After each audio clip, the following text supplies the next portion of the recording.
Hello everyone, Assalamu alaikum. This is me Nilufa Ismin Konika and welcome back to my new blog. আজকের এই ছোট্ট ব্লগটাতে আমি আপনাদের সাথে শেয়ার করব আমার গ্রামের বাড়ির আমার বাবার নিজ হাতে ছোট্ট একটা বাগানের দৃশ্য আপনাদের সাথে শেয়ার করব, যেখানে আমার বাবা একটা একটা গাছ করে অনেক দিন ধরে একটা একটা গাছ শখ করে কিনে এনে নিজ হাতে এই বাগানটা সাজিয়ে গুছিয়ে এই পর্যন্ত এনে দাঁড় করালো, যেটা কিনা আব্বুরও অনেক শখের আর আমাদের কাছেও অনেক ভালো লাগতেছিল।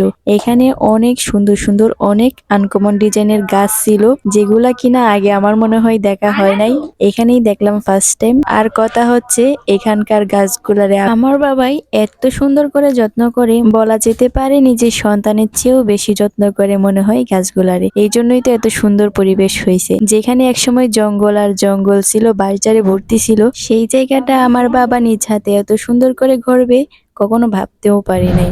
দেখে আমি মুগ্ধই হয়ে গেছিলাম, কেমন জায়গা ছিল আর কি হয়ে গেল। জায়গাটা দেখে আমার বারবার মনে পড়তেছিল একটা কথাই, যে সময় কখনো বসে থাকে না, আর সময়ের সাথে সাথে অনেক কিছুই পরিবর্তন হয়। আর অনেক কিছু পরিবর্তন করতে হলে কিন্তু যত্ন নিতে হবে আশেপাশের পরিবেশের এবং নিজেদের। কথায় আছে কিন্তু যত্নে রত্ন মিলে, আর আজ আমার বাবা সেটাই প্রমাণ করলো। কথা বলতে বলতে আপনাদেরকে আমি কত কিছুই না দেখালাম, আপনারা কি কোনো কিছু চিনতে পারছেন? চিনতে পারলে অবশ্যই কমেন্ট করে জানাবেন। আর এটা হচ্ছে আম গাছ, আম গাছে নতুন পাতা ধরছে, দেখেন অনেক সুন্দর লাগতেছে। তারপর একটু হাঁটতেছিলাম, দেখতেছিলাম এখানে অনেকগুলা গাছ। আর এখানে যে গাছগুলো আমার বাবাই লাগাইছে সবগুলা গাছই কিন্তু আমাদের প্রয়োজনীয়। আমরা দৈনন্দিন জীবনে যে শাকসবজি খেয়ে থাকি সেই গাছগুলো এখানে লাগাইছে। অল্প জায়গায় টুকটাক শাকসবজি লাগাই, তারপর এখান থেকে খাবার সংগ্রহ করা, এটা কিন্তু সবাই পারে না। আর একটা কথা হচ্ছে গ্রামের বাড়িতে টুকটাক শাকসবজি চাষ করা যে কতটা সংসারের কাজে লাগে সেটা কিন্তু সবাই আসলে বুঝে না। যারা বুঝে আর তারাই এরকম টুকটাক শাকসবজি চাষ করে। আমার আব্বু কিন্তু এখানে শুধু শাকসবজি চাষই করে না, শখের বসে দুই একটা ফুল গাছও চাষ করে বলতে মানে দুই একটা ফুল গাছও লাগাইছে এখানে। নয়নতারা ফুলের গাছ দেখতেই পাচ্ছেন কত সুন্দর ফুল ফুটে আছে, অনেক কিউট না? তারপরে দেখেন কত সুন্দর কাঁচা মরিচ হয়েছে, মানে বিষয়টা অন্যরকম, ভালোই লাগতেছিল আমার কাছে। ঘুরে ঘুরে বাগানটা দেখতেছিলাম। তারপরে দেখেন নিচে ছোট্ট ছোট্ট গাছেও কিন্তু ছোট ছোট মরিচ হয়েছে, অনেকগুলা মরিচ, একটা ছোট্ট গাছে এতগুলা মরিচ, অনেক সুন্দর। মরিচ গাছের পাশেই দেখতে পাচ্ছিলাম ছোট্ট কিউট একটা ধনিয়া পাতার গাছ। তারপর একটু হাঁটতেছিলাম, হেঁটে হেঁটে দেখছিলাম এখানে আর কি কি আছে। দেখেন এখানে কত সুন্দর একটা এলোভেরা গাছ। এলোভেরা কিন্তু আমাদের দৈনন্দিন জীবনে অনেক কিছুরই কাজে লাগে। তারপর দেখছেন আমার আব্বুর মাথায় কত বুদ্ধি, মানে ডালপালা চারদিকে ছড়িয়ে যাতে না পড়তে পারে এই জন্য টায়ার দিয়ে সুন্দর করে ঘেরাও দিয়ে রাখছে। এখানে দেখতে পাচ্ছেন অনেকগুলো সুন্দর নয়নতারা ফুল ফুটে আছে।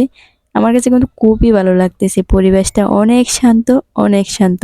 তারপর আমি হেঁটে হেঁটে নিচে যাচ্ছিলাম, দেখতেছিলাম এখানে আর কি কি আছে।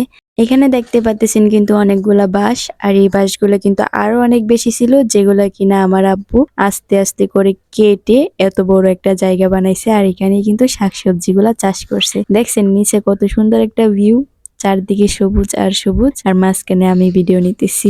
আমার আব্বুর এই শখের বাগানটা কিন্তু একদিনে হয়ে যায় নাই, অনেক দিনেই কিন্তু লেগে গেছে। এখানে তিলে তিলে একটু একটু করে এই শখের ছোট্ট বাগানটা আব্বু গড়েছে, ভবিষ্যতে হয়তো আরো অনেক বড় হবে। আচ্ছা এইবার বলেন আপনারা কার কার গ্রামের বাড়িতে অনেক বেশি জায়গা পড়ে আছে কিন্তু আপনারা কাজে লাগাইতেছেন না? আমার আব্বু যদি এত ছোট জায়গাতে এত কিছু করতে পারে তাহলে আপনারা কেন পারবেন না? তাড়াতাড়ি কাজে লেগে যান, সফলতা কিন্তু সামনেই আছে, কাজ না করলে সফলতা আসবে কিভাবে? আচ্ছা এবার দেখেন এখন যে গাছটা দেখতে পাচ্ছেন সেটা হচ্ছে একটা মিষ্টি কুমড়ার গাছ। আর এই মিষ্টি কুমড়া গাছটার নামটা যে আমি কি দিব আমি জাস্ট বুঝতে পারতেছি না, কারণ এই মিষ্টি কুমড়ার গাছটাই বলা যেতে পারে জাদু আছে, কারণ এই ছোট্ট গাছটাই অনেকগুলা মিষ্টি কুমড়া দেয়। এই ছোট্ট বাগানটাই সবগুলা গাছই ছিল শাকসবজির, তবে সবগুলা গাছই ছিল আনকমন, মানে গাছটা হবে ছোট কিন্তু ফলগুলো হবে বড় এবং বেশি। এই যে বলে না মানুষ শখের দাম লাখ টাকা, এটাই হচ্ছে লাখ টাকার জিনিস, তবে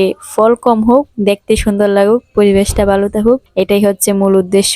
অবশেষে আমি আমার আব্বুকে একটা কথাই বলতে চাই, thank you dad for making such a beautiful vegetable garden.